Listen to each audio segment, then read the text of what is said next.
En unos años sus hermanas no sabrán qué tienen enfrente ni tocando las cosas. Y en cambio este jovencito, y le guiñó un ojo, verá siempre lo que ellas no pueden ver. Tobías se sintió perdido. Había sido llamado a ver cosas, a oír voces, a encontrar donde otros apenas estaban buscando. Aquel día, sentado en el banco, decidió esperar. Y así esperando se quedó dormido y tuvo un sueño. Soñó que a alguien venía y le asestaba un golpe.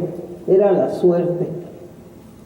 Y despertó de malas, sin entender el sentido de tanta violencia. A partir de ese día se sintió asaltado por unas ansias furiosas de encender velas y ponerse a conversar con los santos. Acomodando altares en el fondo del jardín, fue borrándose poco a poco el comentario del oculista. Y mientras sus hermanas se dedicaban a vestir y desvestir a su prole de muñecos, a juntar hojas para hacerles la comida, a meter al gato en la canastilla del nene y vestirlo con un ropón, él fue empezando a coleccionar estampas con las imágenes sagradas, porque sí, nada más por el puro gusto de hacerlo. Al principio le daba igual tener a la divina infanta entre almohadas que al Sagrado Corazón o a la Santa Mano con su llaga. Cualquier imagen que le trajera Aurelia de misa era para él como una tierra prometida. Por aquel entonces las reunía a todas sin distinciones. Recortaba las estampas o les pintaba cosas y luego las dejaba por ahí olvidadas. Aunque se trataba de una relación sin compromisos, un amor incipiente y por lo tanto franco y desinteresado. Pero en cuanto se fue compenetrando en las características que hacían de cada santo un ser particular, empezó a formarse un juicio y a preferir unas imágenes sobre otras. Después estaba San Martín de Porres, calendario del más antiguo Galván, 3 de noviembre. Hijo ilegítimo y mulato, San Martín aprendió el oficio de barbero, cirujano, y entró con los dominicos que lo pusieron a barrer la enfermería. Como pensaban que el sol no le quemaba porque tenía la piel oscura, a los pocos días lo pusieron a barrer todo el convento con su escoba. San Martín se dedicó a hacer lo que le mandaban con gusto y soportó sin quejarse los desprecios que provocaban su nacimiento ilegítimo y el color de su piel.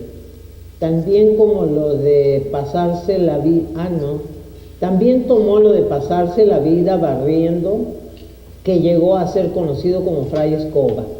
Según Aurelia, en el mundo había santos de todo tipo, los que primero pecaron y luego sintieron el llamado, los que no blasfemaron nunca y los que al final de su vida habían soportado la tortura.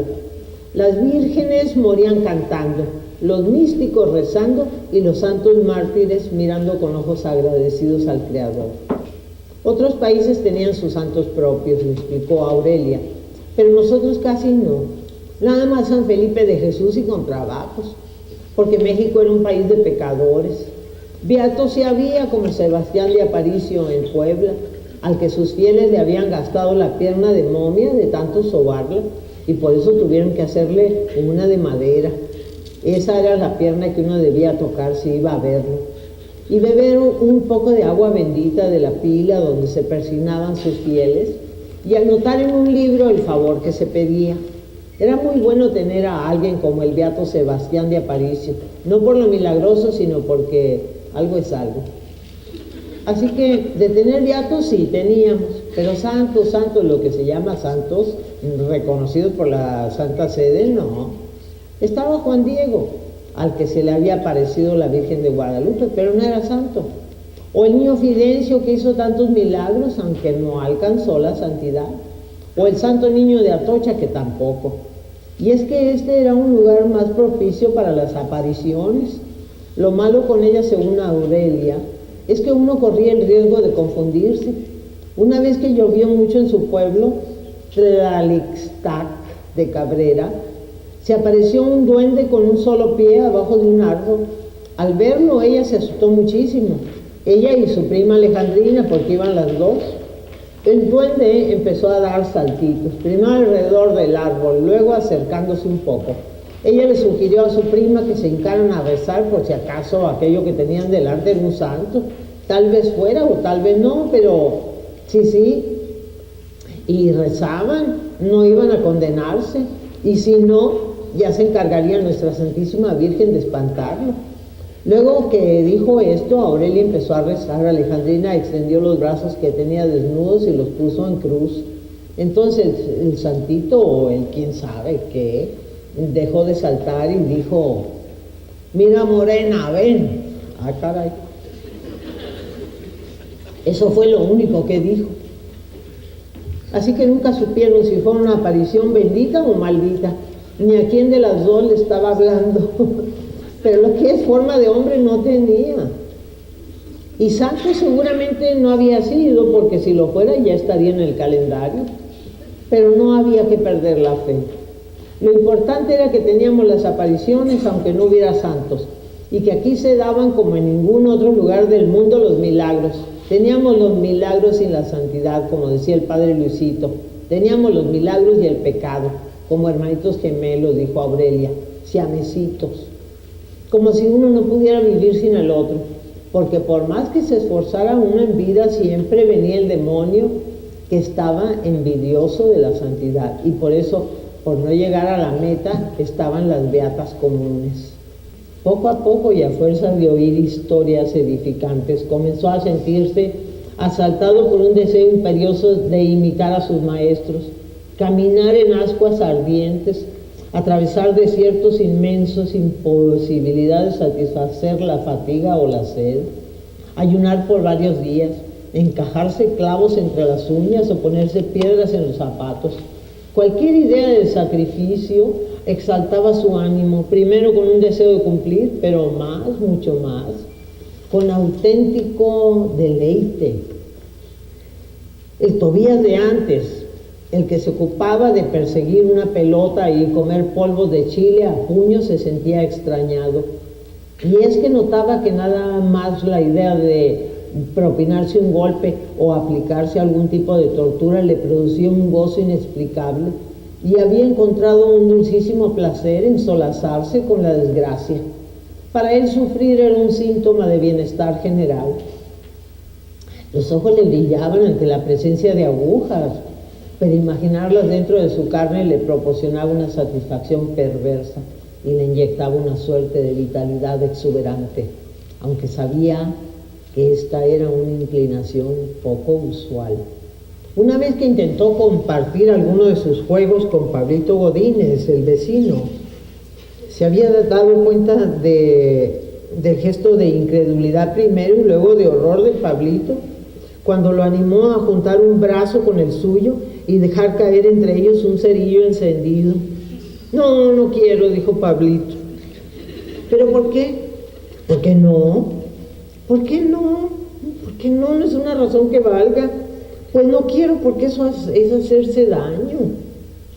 Así no hablan, así no había nada que hacer. Si uno no estaba dispuesto a entender las cosas más que de un modo, si todo lo que sabía hacer Pablito era imitar lo que decían los papás de uno, entonces ahí acababa su amistad.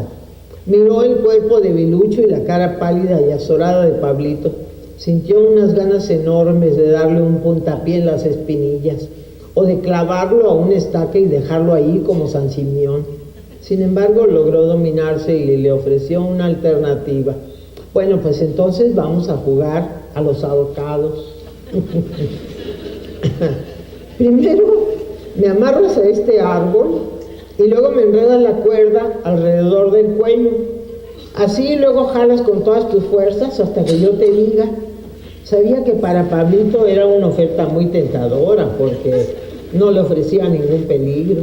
Y en efecto a Pablito se le iluminó el rostro y hasta se atrevió a proponer: bueno, yo te jalo la cuerda, pero con una condición, que cuando te apriete y ya no puedas más, te hagas el muerto, y entonces yo venga en mi patrulla y... no, pero ese es un juego estúpido, le interrumpió Tobías, que ya había perdido la paciencia, y gritaba: nada más se trata de que amarres y jales y yo te pida más y tú sigas jalando, pues entonces no quiero. Pero ¿por qué no? Replicó el desesperado. ¿Por qué no? Contestó Pablito. Porque eso es nada más hacerse daño. Hacerse daño, hacerse daño. Las palabras de Pablito se quedaron mucho tiempo sonando en su cabeza, junto con el rechazo. Pablito le había negado la complicidad, y al sentimiento de desprecio ahora se unía la vergüenza de haber revelado en parte su secreto. Siempre era igual de día, cuando mamita lo obligaba a salir a jugar al jardín lejos de su vista, donde no estuviera haciendo estropicios.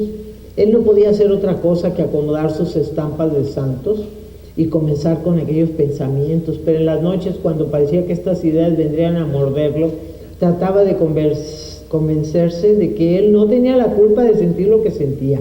No, él no tenía la culpa porque no podía ejercer ningún control sobre eso que le impulsaba a avanzar por ese camino, como si él se hubiera quedado girando en el sillón de las ópticas Lux y otro hubiera podido bajarse a tiempo y continuar con su vida de antes, como si un Tobías estuviera empeñado en meter la cabeza en la pila o en una bolsa de plástico, y cuando ya se viera boqueando debajo del agua y tratar inútilmente de sacar la cabeza en un esfuerzo por librarse de la muerte, justo entonces apareciera el otro que también era él mismo, dispuesto a juzgarlo y a llenarlo de vergüenza.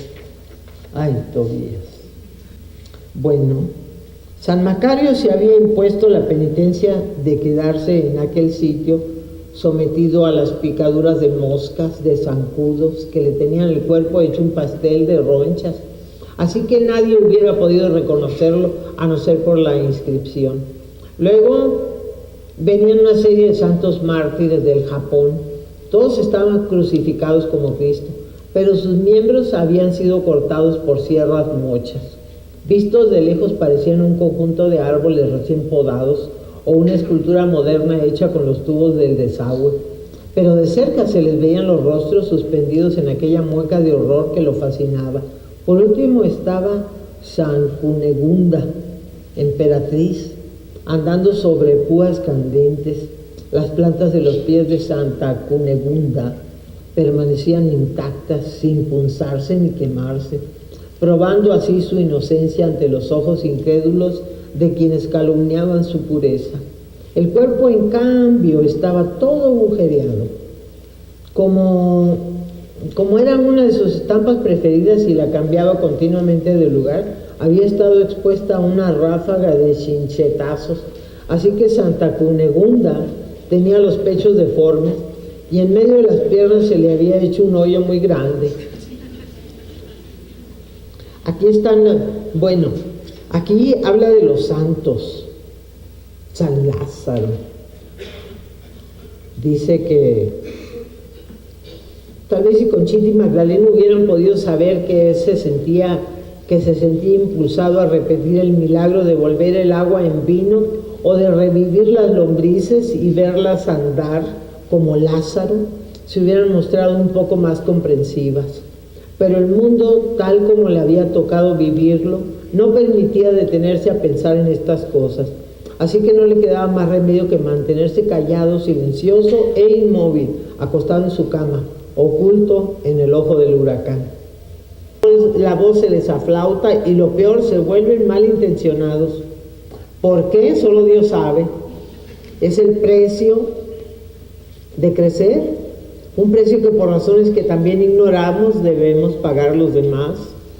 Pero no creo, mujer de poca fe, pero si solo tiene 8 años, padre. El sacerdote torció la boca y probó a transitar otro camino. Mira, tráetelo por la tarde, que se une a cantar los misterios del rosario. Bueno,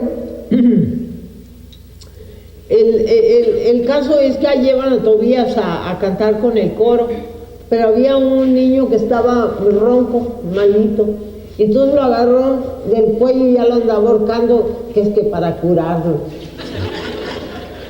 Entonces lo corrieron y va fuera del coro, y ya no lo pudieron volver a llevar. Él lo único que había hecho es imitar a San Blas obispo, quien con solo tocar la garganta de un niño afónico lo sanó. Sí, pues sí, pero platicado sí sale. Ujú. Sí, solo que San Blas había vivido en tiempos más comprensivos. Antes, mucho antes, cuando los hombres aún tenían alguna esperanza de entrar en el paraíso.